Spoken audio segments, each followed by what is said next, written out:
Welcome back. There is a live look outside from the Oregon coast. That's our Inn at Spanish Head Resort Hotel camera in Lincoln City. Thanks for watching Afternoon Live. Hot flashes, weight gain, night sweats. 85% of women will experience the uncomfortable symptoms of perimenopause, sometimes for years. But our next guest is here to offer hope. We welcome the author of The Perimenopause Revolution, Dr. Mariza Snyder. Thank you so much for being with us today. Thanks so much for having me. So can you kind of define what we're talking about when we even use that term perimenopause? Because I think it's still kind of new language to a lot of people. Yes, perimenopause is the transition that's about 4 to 10 years leading into menopause. Menopause is really that defining moment, that one day in time where you haven't had a period for 12 consecutive months.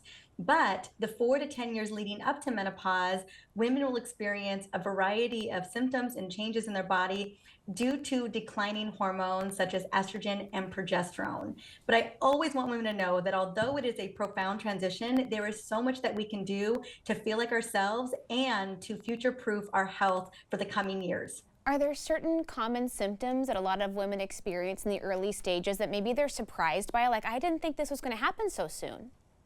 Yeah, I love this question so much. And this is a question I get all of the time. When we first begin to experience early perimenopause, what we'll notice is a lot of brain-related symptoms. Things like mood swings, sleep issues, a lack of stress tolerance. We'll also notice more PMS symptoms. Like maybe your PMS symptoms used to be 2 to 3 days, and now they're 4 to 5 days. Very rarely do women notice initially menstrual cycle changes. Often it's going to be those cognitive and those emotional changes that can feel super disruptive. And I think what makes it so challenging is often women will go to their doctors, and because their cycle is still regular, they will be told that everything is normal or they will be dismissed. But if you are not feeling like yourself, if you feel like something is, not right in your body, you're noticing these major changes, trust your intuition and ask your doctor, could this be perimenopause? Well, and it sounds very overwhelming, right? So I'm glad you're here to offer us some guiding light and hope, beginning with some lifestyle changes, some simple things that we can tweak to take better care of ourselves through these challenges. Yes. The first thing I always tell women is you are not broken, right? Your body is going through a profound transition. It's a whole body transition, and it's just calling for a new level of support. But one of the first things that we can do to shore up our physical energy, our mental energy, and to feel more confident throughout this journey is to stabilize your blood sugar.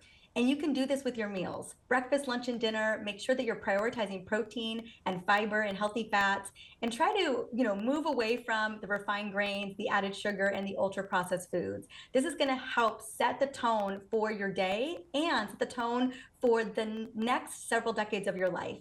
Next, I want you to move as much as possible throughout your day, but most importantly, after meals.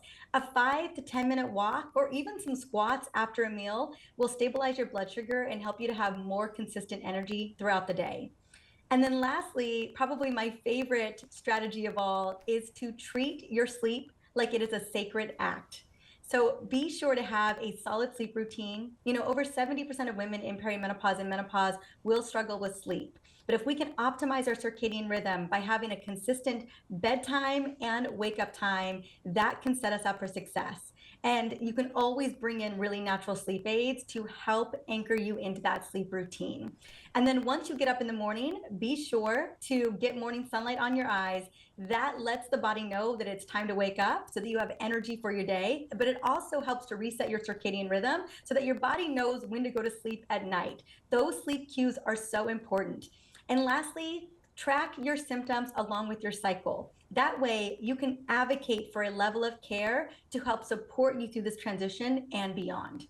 Well, and then what about reaching out to your doctor and maybe getting evaluated and just checking on things to see, is everything where it's supposed to be, and what are some areas that we could improve together?